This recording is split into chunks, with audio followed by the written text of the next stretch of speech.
మొన్న ఢిల్లీ హైకోర్టులో ఎమ్మెల్సీ కవిత గారి బెయిల్ పిటిషన్పై వాదనల సందర్భంగా ఈడీ ఎన్ఫోర్స్మెంట్ డైరెక్టరేట్ వాళ్ళు కేసీఆర్ గారి పేరును ప్రస్తావించిందని చెప్పి కొన్ని ఛానల్స్ ఇష్టం వచ్చినట్టుగా న్యూస్ను ప్రసారం చేయడం జరిగింది. వాళ్ళందరూ కూడా వాస్తవాలు నిర్ధారణ చేసుకోకుండా కేసీఆర్ గారి ఇమేజ్ను దెబ్బతీయాలని చెప్పి, కేసీఆర్ గారిపై బురద చల్లాలని చెప్పి వాళ్ళు కేసీఆర్ గారి బ్రాండ్ని దెబ్బతీయాలని చెప్పి వార్తలు ప్రసారం చేసినట్టుగా తెలుస్తూ ఉంది.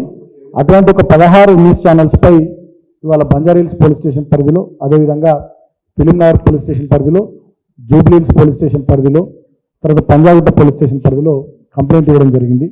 నిరాధారమైనటువంటి వార్తల్ని ప్రసారం చేసి మా పార్టీ అధినాయకులు కేసీఆర్ గారి ఇమేజ్ను దెబ్బతీయాలనేటటువంటి కుట్ర చేసినందుకు వారి మీద చర్యలు తీసుకోవాలి. ఇటువంటి తప్పుడు వార్తలు భవిష్యత్తులో ఎలాంటి ఆధారాలు లేకుండా, ఎలాంటి వాస్తవాలు లేకుండా అబద్ధాలను, దుష్ప్రచారాలను చేసేటటువంటి ఛానల్స్ను కట్టడి చేయాలనేటటువంటి విషయాన్ని వాళ్ళ కంప్లైంట్ రూపంలో పోలీసు దృష్టికి తీసుకొని పోవడం జరిగింది. తగిన చర్యలు తీసుకోవాలని చెప్పి కూడా కోరడం జరిగింది. ఆ న్యూస్ ఛానల్స్ ఒక 16 news channels: ABN Andhrajyothi news channel, ETV news channel, V6 news channel, NTV news channel, I news channel, Amma news channel, BRK news channel, dial news channel, journalist Sai channel, mic TV news channel, nationalist hub channel, prime news channel, RTV news channel, Raj news channel, red TV news channel, wild wolf Telugu news channel, ఇట్లా 16 news ఛానల్స్కి సంబంధించి complaint ఇవ్వడం జరిగింది. So నేను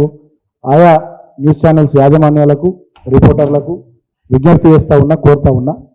కేసీఆర్ గారు 14 ఏళ్ల పాటు పోరాటం చేసి తెలంగాణ తెచ్చిన నాయకుడు.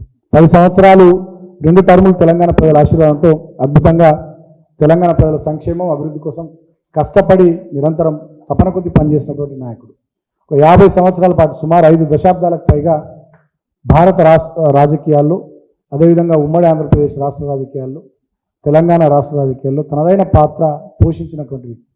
కాబట్టి అటువంటి కేసీఆర్ గారి ఇమేజ్ను, కేసీఆర్ గారి వారి ఔన్నత్యాన్ని, వారి విశిష్టతను తక్కువ చేసే విధంగా ఇష్టం వచ్చినట్టుగా నిరాధారమైనటువంటి వార్తల్ని ప్రసారం చేయొద్దని ఈ సందర్భంగా నేను ఆయా న్యూస్ ఛానల్స్ని కోరుతా ఉన్నా.